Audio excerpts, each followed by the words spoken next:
మీకు కనిపిస్తుంది. మీకు చాలా ఆశ్చర్యపోకండి, ఇది రేకుల సద్దే, నిజమే ఇది రేకుల సద్దే. కానీ ఏదైతే శ్రీరాములు వారిని తిట్టినటువంటి వాళ్ళకి మాత్రం పెద్ద పెద్ద బంగళాలు ఉన్నాయి, పెద్ద పెద్ద బంగళాలు ఉన్నాయి. కానీ ఇదే శ్రీరాముడి యొక్క తన యొక్క ధర్మపత్ని అయినటువంటి సీతాదేవిని అపహరించినప్పుడు రావణాసుడు తన యొక్క సీతాదేవి యొక్క జాడ చెప్పినటువంటి జటాయు పక్షి మీ అందరికీ తెలిసే ఉంటుంది. అటువంటి జటాయు పక్షి శ్రీరాముడికి ఎదురుపడినప్పుడు ఆ యొక్క జటాయు పక్షి మొట్టమొదటిసారి ఇక్కడ పాదం పడినటువంటి ప్లేసు అదే.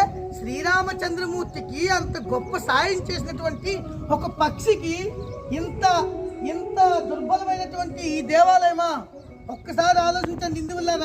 కానీ ఇదే రాముని తిట్టినటువంటి వాళ్ళకి, ఇదే రాముడిని దూషిస్తున్నటువంటి వాళ్ళకి పెద్ద పెద్ద బంగళాలు. కాబట్టి మీరు రండి, మీకు చూపిస్తాను ఎంత చక్కగా ఉందంటే శ్రీరాములు వారి యొక్క ధర్మపత్నికి జాడ తెలిపినటువంటి ఆ యొక్క జటాయు పక్షి యొక్క పాదం ఎంత చక్కగా ఉందో చూడండి. ఈ యొక్క జటాయు పక్షి యొక్క పాదం.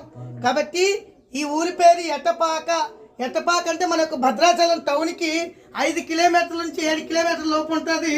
కాబట్టి ఇక అమ్మగారి శబరి అమ్మగారు ఇక్కడ ఈ యొక్క పాదానికి సేవ చేస్తూ ఉంటున్నారు. నిజంగా ఈ వయసుకి అసలు సేవ చేయడం చాలా ఎక్కువ. కానీ ఇటువంటి తరుణంలో అమ్మగారు నిజంగా ఏమి ఆశించకుండా, ఏమి డబ్బులు ఎవరెవరండి ఈవిడికి, కానీ ఆవిడ చక్కగా ఆ యొక్క జటాయు పక్షికి సేవ చేసుకుంటూ మన యొక్క జన్మ నాకు వద్దని చెప్పినటువంటి జటాయు పక్షి ఎలాగో ఈ కలియుగంలో ఈ అమ్మగారు కూడా నాకు మరొక జన్మ అంటూ వద్దని చెప్పి చాలా చక్కగా సేవ చేసుకుని ఇక్కడ ఉంటుంది. కాబట్టి మరలా మేము రాబోయే రోజుల్లో ఇక్కడికి వచ్చేసరికల్లా ఇది పెద్ద క్షేత్రం అవ్వాలని చెప్పి, ఇది పెద్ద ఆలయం నిర్మాణం జరగాలని చెప్పి ఆ యొక్క శ్రీరామచంద్ర వారిని వేడుకుంటున్నాం.